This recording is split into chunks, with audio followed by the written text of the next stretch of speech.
Okay, so our topic for today is about solving rational inequality, and these are your objectives for today. And these are the steps on how you solve rational inequality. First, put the rational inequality in general form, meaning kapag naka-general form, naka-equal, or yung inequality symbol, ang nasa kabilang side ay 0. No? Kumbaga, wala kayong ilalagay doon sa kabilang side, sa right side, nung symbol, mapa-equality or inequality man yan, kundi 0. Lahat iipunin nyo dito sa left side. So here, inequality, ito yung kanyang general form.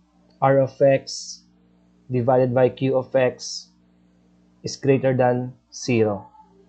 Where greater than can be replaced by less than or equal to, and greater than or equal to.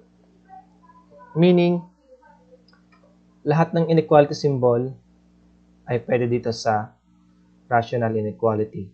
Now, write the inequality into single rational expression on the left side. So, parang ganito rin yan yung 1. Now, yung general form, ito nga ang ibig sabihin na write the inequality into a single rational expression on the left side. Kapag ginawa nyo yun, puro 0 na lang ang matitira sa right side. Lahat ng mga expression nasa left side. After that, you will simplify that left side para ma-set nyo yung numerator and denominator equal to 0. And you solve for the value of x. So the values you get are called critical values. Yan.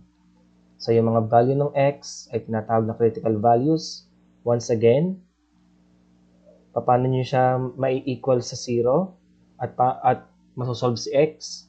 Kailangan muna naka-simplest form si numerator at si denominator. So 4, plot the critical values on a number line, breaking the number line into intervals to determine the interval solution of a problem. Yan. Ilalagay nyo na sa number line yung mga critical values. Tapos yung mga critical values na yon ang maghahati doon sa number line. Ito yung maghahati sa mga intervals. Kung saan yung mga intervals na yon ang maaaring maging solution sa problem. Number 5, we will test the critical value. No? Paano gagawin yan? We will substitute that critical value to the given equality to determine if the endpoints of the intervals in the solution should be included or not. So, if it is true, the critical value is included, so it should be shaded dot or shaded circle. If false, it is not included, so it should be open dot or open circle. So, itetest na nga natin yung critical value kung yun ba ay solution o hindi. No? Kung kasama ba yon sa pwedeng maging values ng x para dun sa inequality na yon. Kapag nag-suit doon sa unang inequality, edit true yun, kasali siya sa solution. Pero kung hindi, no, hindi siya part ng solution. Once again, kung kasali yung critical value na yon, shaded dot yun or shaded circle. Pero kung nag-false doon sa inequality, it should be open dot or open circle. Then, so after natin malaman yung critical value, kung solution ba yung mga critical value na yon, magtetest na tayo ng interval. Kung aling interval ang mga solution doon sa inequality na yan. So yun ang nakalagay sa number 6. Select test values in each interval and substitute those values into the inequality. Note, if the test value makes the inequality true, then the entire interval is a solution to the inequality. If the test value makes the inequality false, then the entire interval is not a solution to the inequality. So yon. Dun sa mga interval na divide natin, dun sa number line, maghahanap tayo dun or pipili tayo ng isang test value. So, kagaya ng nasa number 5, na tinetest din yung mga critical value, si test value itetest din natin. Saan natin itetest? Doon din sa given na inequality. Kung yun ay nag-true, doon sa given inequality, ibig sabihin yung buong interval na yon ay solution sadya ng inequality na yon. Pero kung nag-false, yung interval na yon ay hindi kasali, hindi siya solution doon sa inequality na yon. At sa number 7, sa panghuli, para masulat, no, isusulat na natin yung mga values ng x o yung mga solution para sa inequality na yon gamit ang interval notation o kaya set notation. So number 7, use interval notation or set notation to write the final answer. Okay? So let's begin with this problem. Example 1. 3 over x minus 2 is less than or equal to negative 1. Okay, let's follow the step. Step 1 and step 2 parang magkagaya na naman. Step 1 to 2. So we will write the inequality in the general form, or we will write the inequality in a single rational expression on the left side. So paano siya gagawin? Ito yung ating given, 3 over x minus 2 is less than or equal to negative 1.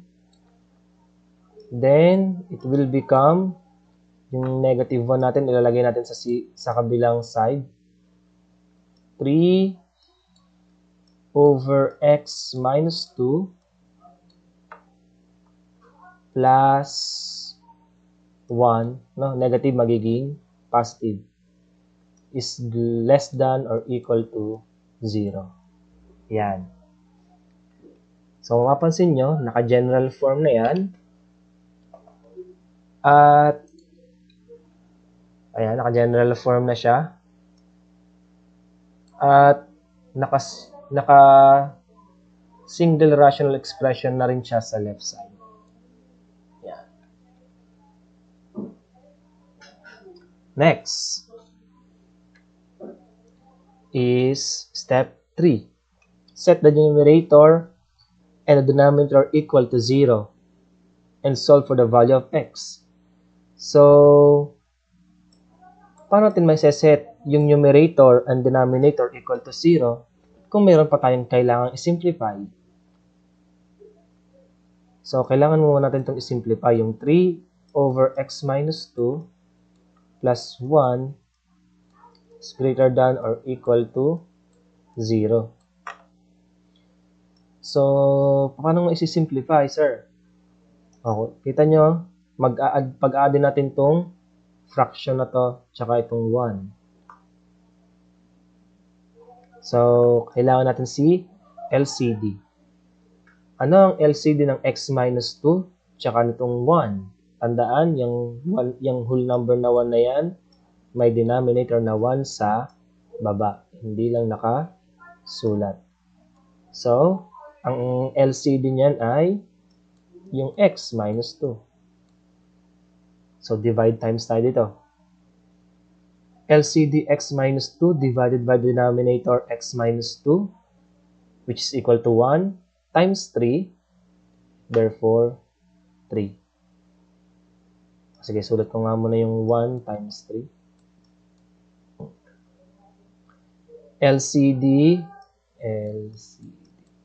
LCD x minus 2 divided by 1.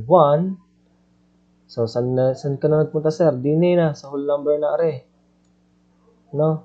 Whole number na yan. Yan ay may denominator na 1. Tandaan, lahat ng whole number may denominator na 1. Hindi lang nakasulat. Hindi lang whole number, lahat. Lahat may denominator na 1. Hindi lang nakasulat. So, x minus 2 divided by 1, x minus 2 times positive 1. So, positive x minus 2. is less than or equal to 0. Then we solve.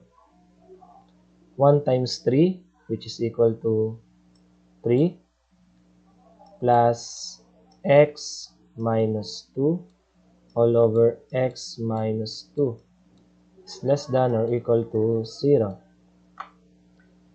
Then, simplify again. Yung x, yung combined like terms natin, yung si 3 at saka si negative 2. Kaya equal yan sa x plus 1. Ano? 3 plus x minus 2, x plus 1 over x minus 2 is less than or equal to 0. Yan. Ito yung sinasabi dun sa step 3. Na set the numerator equal to 0. Kapag ganyan na, no, kapag single fraction na yung numerator at denominator, at pwede natin siyang iset sa 0, edi iseset na natin sa 0. So, dito siya. So, yung numerator na x plus 1, i-equal natin sa 0. And then yung x minus 2, i-equal din sa 0. Then, we will find the value of, or solve for the value of x. No? Kasi nakaset na sa 0. So, x, para lang lipat na natin ito sa kabila. X is equal to negative 1. And then here, x is equal to 2. Yan. So, yan na yung critical value natin. Yung negative 1 tsaka 2. So, step number 4. Step number 4. Plot the critical values on the number line. So, we will make a number line. Number line, then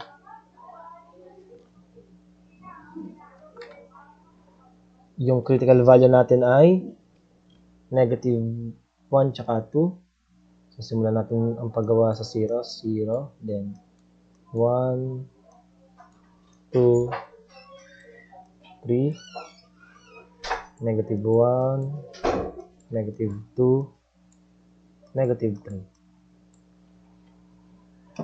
Ayan. Then, circlean natin yung may tapat ng critical value na negative 1 at positive 3. Yan, na-plot na natin yung critical value sa number line.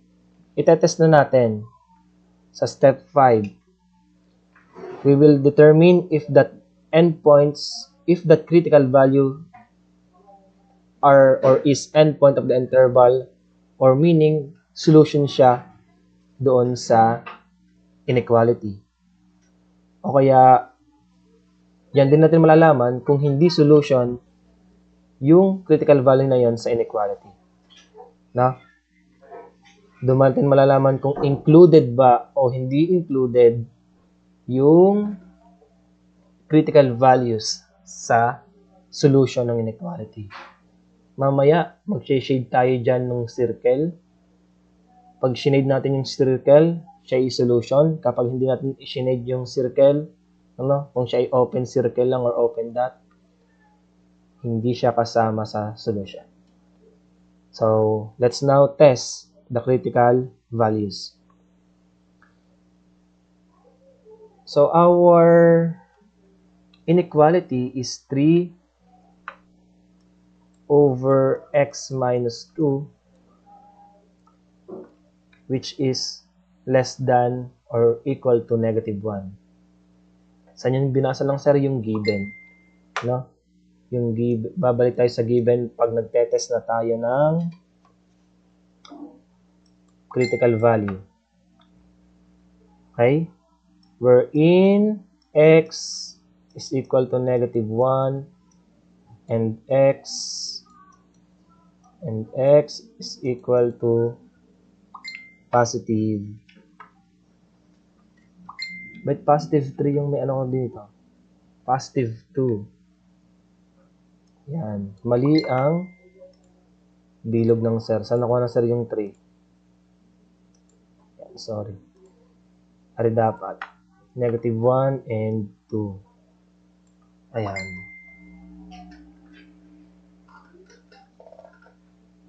So, sige, test na natin kung part ng solution yung negative 1 at yung positive 2. Substitute na natin. Unahin muna natin yung negative 1. So, 3 over negative 1 minus 2 is less than or equal to negative 1. At yung isa, 3 over 2 minus 2 is less than or equal to negative 1. So, 3, solve na natin. 3, negative 1 minus 2. Nalilito ba kayo sa parenthesis? Pwede naman natin tanggalin. Negative 1 minus 2. Sagot, negative 3. Is less than or equal to negative 1. 3 divided by negative 3, it is equal to negative 1. Is negative 1 is less than or equal to negative 1. Therefore, it is correct. Yan. Check. So, solution tong itong negative 1. X is equal to negative 1. Kaya ito ay i-shade natin yung kanyang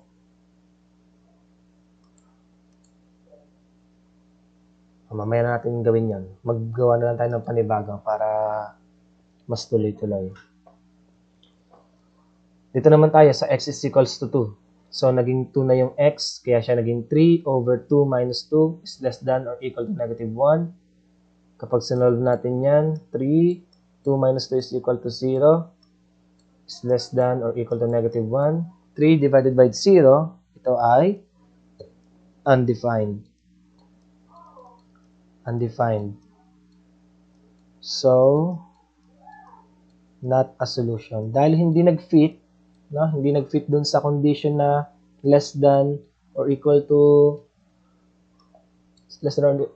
negative 1, hindi siya solution. Kumbaga, kung ulitin natin yung number line, so step 5 na pala itong ginagawa natin, ano? Step 5 na yan. So part pa rin ito ng step 5. Kung ulitin natin yung number 1, yung number line, rather, ito na ang naging number line. 0, 1, 2, 3, negative 1, negative 2, negative 3. So, ang critical value natin ay negative 1 and positive 2, negative, ibahin natin ang kulay.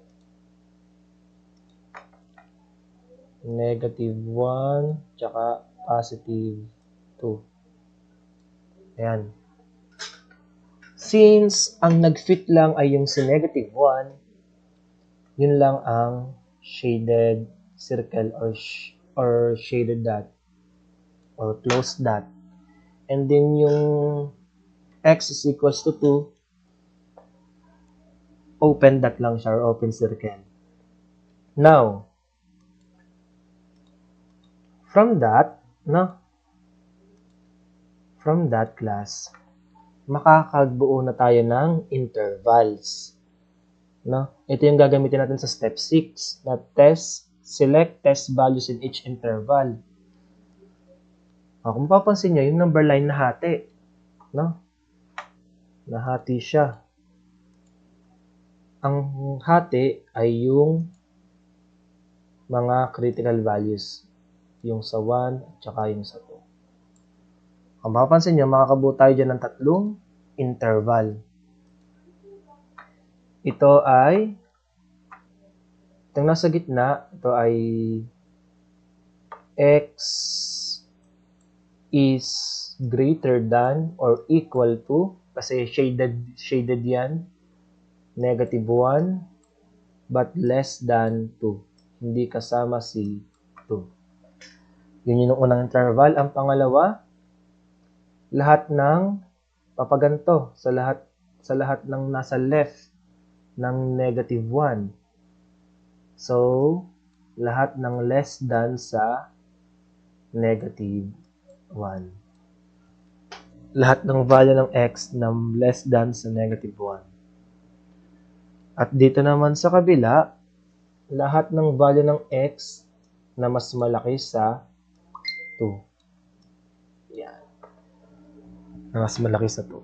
Yan yung tatlong interval natin. So, kasama yan sa part 5 ha. Medyo mahaba-haba yung part 5. Or step 5. Now, step 6 na tayo. We will test the values in each interval. No?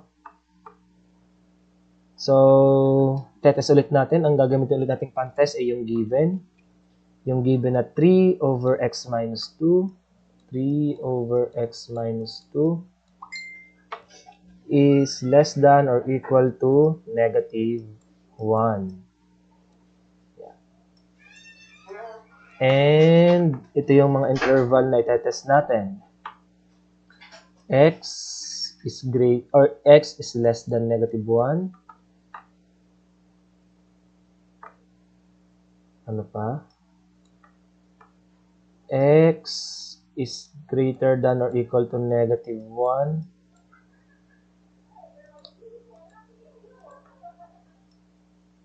Medyo malapit.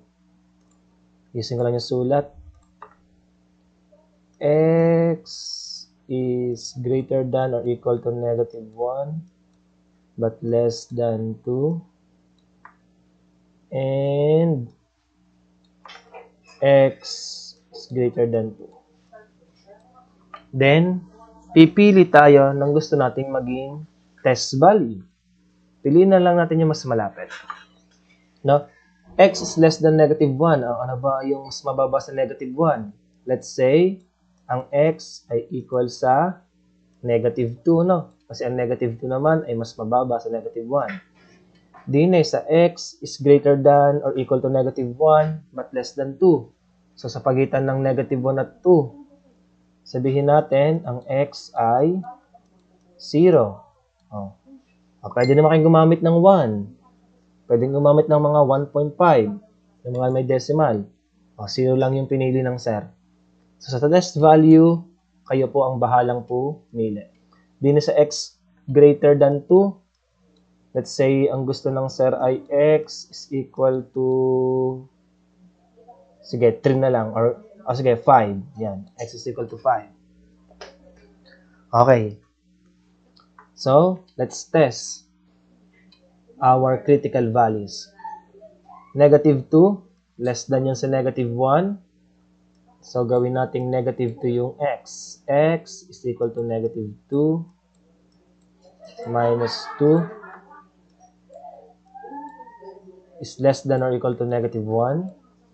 Let's see. 3. Negative 2 minus 2, sagot ay negative 4. Is this less than or equal to negative 1? So, 3 divided by negative 4, sagot ay negative 3/4. Is this less than or equal to negative 1? What do you think? Ang negative 3/4, mas maliit ba siya sa negative 1? Ang sagot ay hindi. Ano? X. Kalitan ko ng kulay. Gawin natin dilaw. X. Yan. Kasi negative 3/4 yun ay negative 0.75. Ang negative 0.75, mas malaki yung value niya kaysa sa negative 1. Kasi para silang negative. Tandaan, paglaki ng negative, pagliit ng value. Dito naman, let's try. Kung 0 yung value ng x, dun ulit sa ating, dito sa ating inequality, na given, 3 over x minus 2, yung x magiging 0 na. 3 over 0 minus 2. Is this less than or equal to negative 1? So 3, 0 minus 2 is negative 2. Is this less than or equal to negative 1? 3 divided by negative 2, negative 3 halves. Or negative 1.5. Negative 1.5, that is less than negative 1. So, check itong critical value, itong test value natin na 0. Therefore, kung ang ilalagay natin ay 1, magsusut din yan sa ating inequality. Kasi yung 2, hindi siya kasama. So, parang mula dito sa negative 1 hanggang bago mag-2, lahat ng real number dyan, magsusut dito sa ating inequality. Kahit pa yun ay may decimal. Next, doon naman tayo sa padatlong interval na x is greater than 2. Ang napili nga natin ay 5. So, from this inequality, ang gamitin natin ay 5. From this 3 over x minus 2 is less than or equal to negative 1, maging 3 over 5 minus 2 is less than or equal to negative 1. So 3, 5 minus 2 is 3. Is this less than or equal to negative 1? 3 divided by 3, ang sagot ay positive 1. No? Positive 1.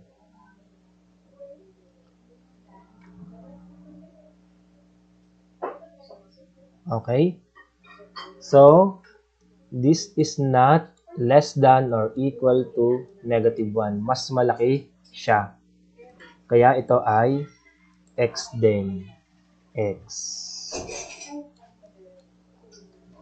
Therefore, ang nagsut lang na interval para sa ating inequality ay yung nasa gitna. No? Ito lang yung check. Kaya sa 7, isusulat lang natin ng interval notation o kaya set notation. So, ganito siya. Pag set notation. Ito ipinakita ko sa inyo dun sa last PowerPoint ko. No? Yung sabi ko, aralin nyo kung anong basa doon. Yung gumagamit ng braces. X, no? is an element of the real number such that x, no? Or x is an element of that real number, or x is that a member of a real number such that yung x, no? X is greater than or equal to negative 1,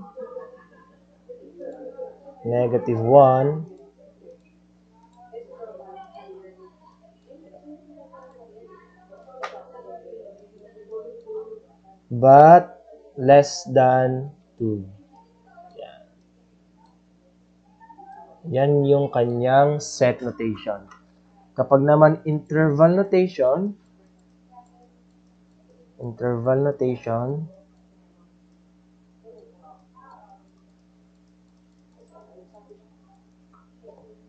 dahil naka-equal siya sa negative 1, ang gagamitin natin ay yung square bracket.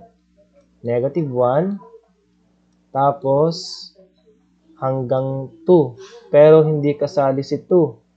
Kaya, parenthesis ang ating gagamitin. So, ayun class.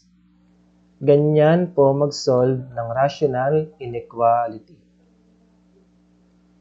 Kung may question kayo, i-PM nyo lang ako. Mamaya, magsesend ulit ako ng isa pang example. No? Ayun. So, cut ko muna tong video na to. Bye! Okay, class. So for the next example, example 2,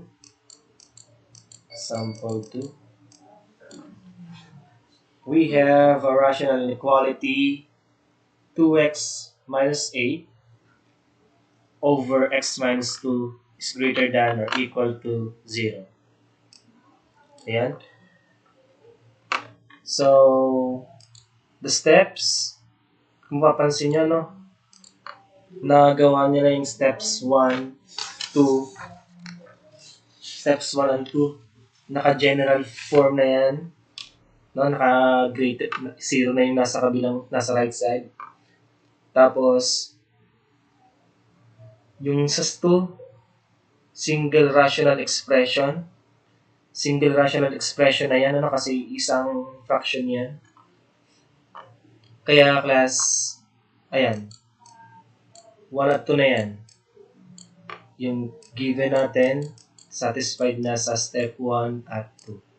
Single rational expression na yan, at naka-general form na. Now, so step 3 is to set the numerator and denominator equal to 0. And we will solve for the value of x. So yung numerator na 2x minus 8, equal lang natin sa 0. Tapos sa kabila yung x minus 2, equal din lang natin sa 0. Then, para masolve yung x, magiging ganito yung equation, 2x is equals to, yung negative 8, maglilipat sa kabila, magiging positive 8. At since may kasamang 2 si x, divide both sides natin by 2. So, x is equal to positive 4. Then, dinong si x minus 2, si negative 2, ililipat lang natin sa kabila, magiging positive 2 na. At yan, meron tayong dalawang critical value. X is equal to 4 and x is equal to 2. Sa step 4, i-plot natin sa isang number line. Tandaan, yung 4 at 2, yan ang mga critical value. So, natin sa negative 1, 0, 1, 2, 3, 4, 5. Ayan. At si 2 at 4 yung critical values natin. 2 and 4.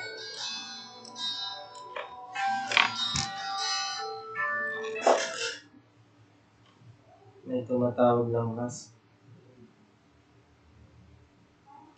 PLDT. So yan. Now, sa step 5, test natin yung critical value natin na 2 at 4. Step 5. Yan. So, babalik lang ulit tayo sa ating inequality na 2x minus 8 all over x minus 2, which is greater than or equal to 0.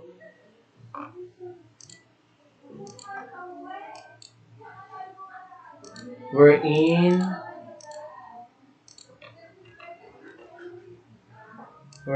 x is equals to 4 and 2.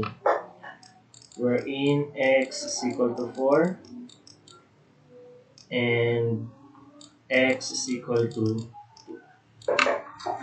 Okay. So, let's see kung solution yung 4 at yung 2. Simulan natin kay 4. So, 2 times 4 minus 8 all over 4 minus 2. Is this greater than or equal to 0?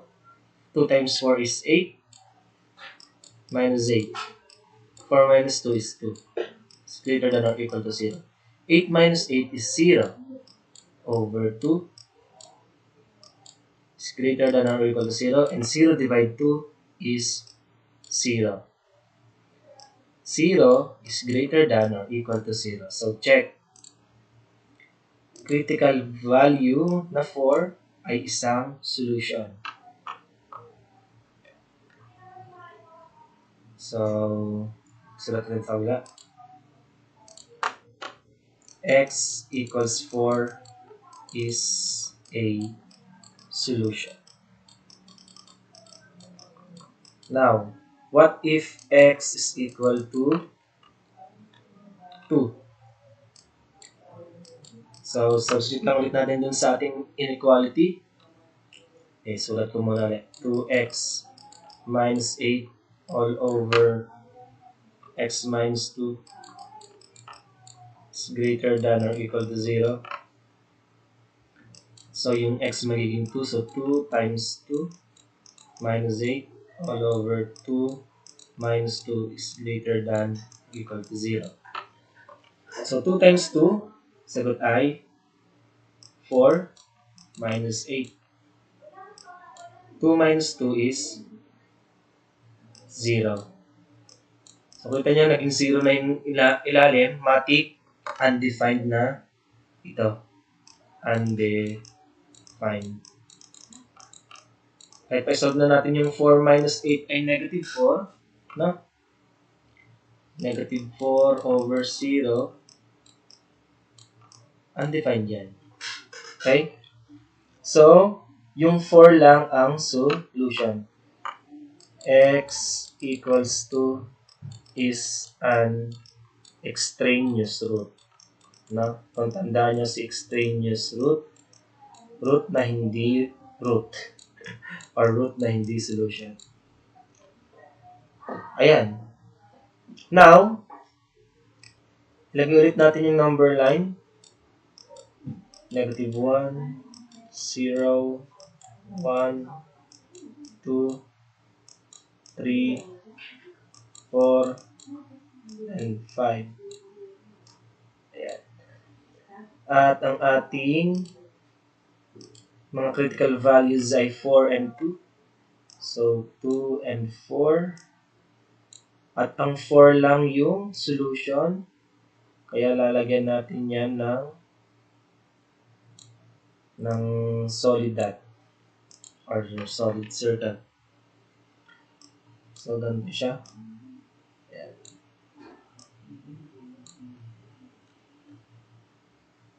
Now, meron na tayong makakagawa na tayo ngayon ng mga interval. So, nahati ulit sa 3 itong ating number line. No? So, yung unang hati, dito muna sa gitna magsimula. X is greater than 2. Hindi kasi kasama yung 2, kaya walang equal. But less than or equal to 4. Dito naman, sa nasa right side, x is greater than 4. Dito naman, x is less than 2. Ayan, ang ating tatlong interval. So, x less than 2, x is greater than 2, but less than or equal to 4, and x is greater than 4. Ngayon, pili tayo ng magiging value ng x. X less than 2. So, ang gusto kong gamitin ay negative 1. Ayan. Mas mababa yun sa 2. Ito naman sa x is greater than 2 but less than or equal to 4. Sabihin natin x is equal to 3. Tapos x is greater than 4. Let's say, ang gusto kong gamitin na value na mas malakas sa 4 ay 10. Yan. So, gagamitin lang ulit natin yung inequality na 2x minus 8 over x minus 2. 2x minus 8 all over x minus 2 is greater than or equal to 0. Kung saan ang x na ay negative 1. So, 2 times negative 1 minus 8 over negative 1 minus 2 is greater than or equal to 0. 2 times negative 1, it is negative 2 minus 8, then negative 1 minus 2, negative 3, greater than or equal to 0, negative 2 minus 8, negative 10, over negative 3. It's greater than or equal to 0. Yan, wala palagi yung 0.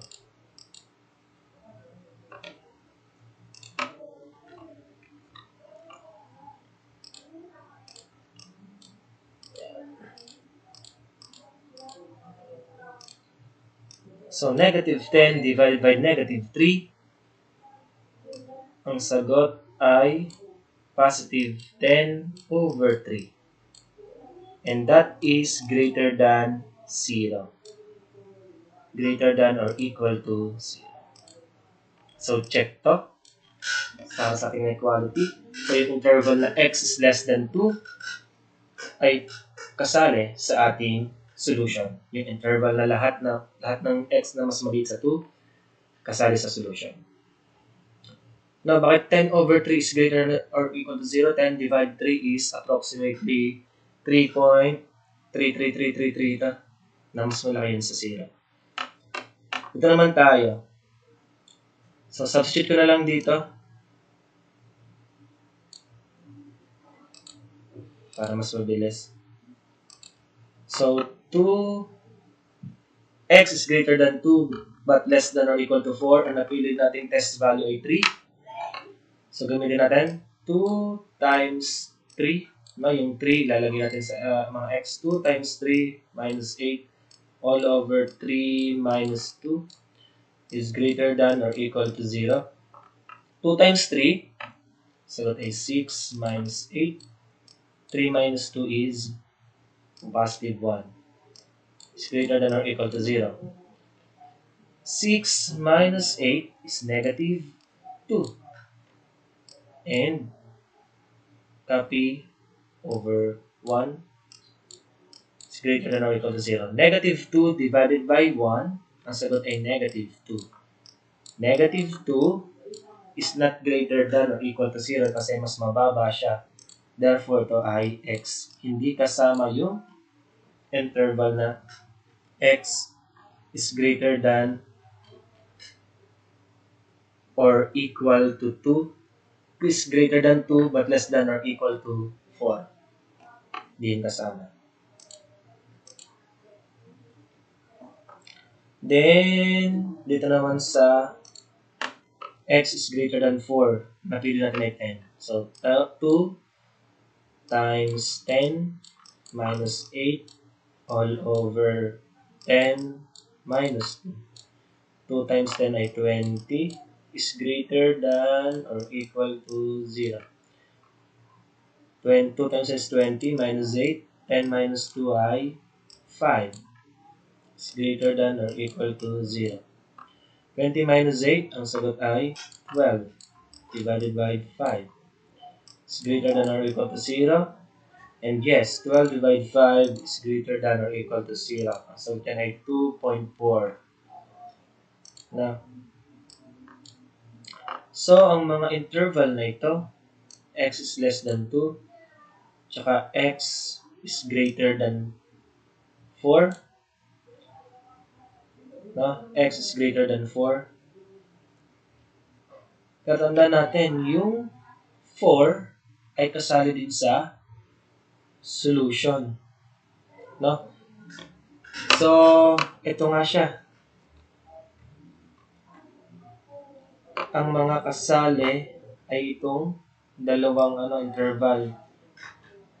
Itong 4 at greater than 4, tsaka yung mga less than 2. Aring x is greater than 2 but less than 4, hindi yan kasali sa interval. Hindi yan solution ng interval na yan. Okay. So, ayun. Itong dalawa. Ang ating intervals para sa solution dun sa inequality na yun. kasama din si 4. So, step 6, ginawa natin yung test value. Step 6, nakalimutan ng sulat ng sir itong step 6 na test value to. Yan, test value yan. 7 na tayo. Sulat na natin yung pa-set notation. Ito yung mga solution, ng inequality. So, x is a member of the real numbers such that x is less than 2. X is less than 2 and greater than 4. Kasali si 4. So, greater than or equal to 4. Yan. So, yan. Kapag naman naka-interval notation,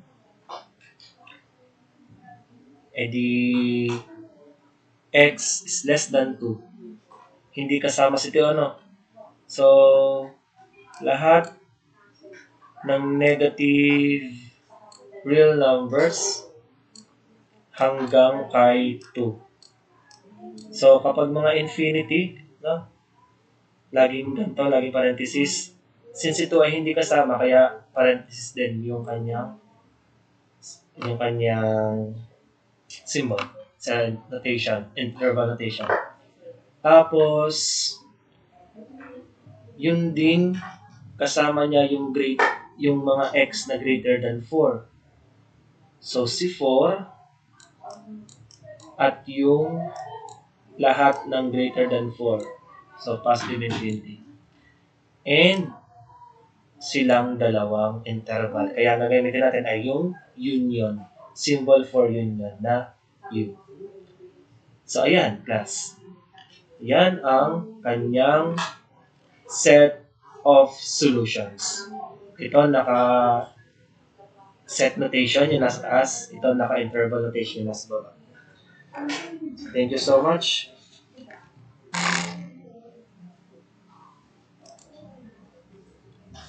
Hanggang doon na lang, guys.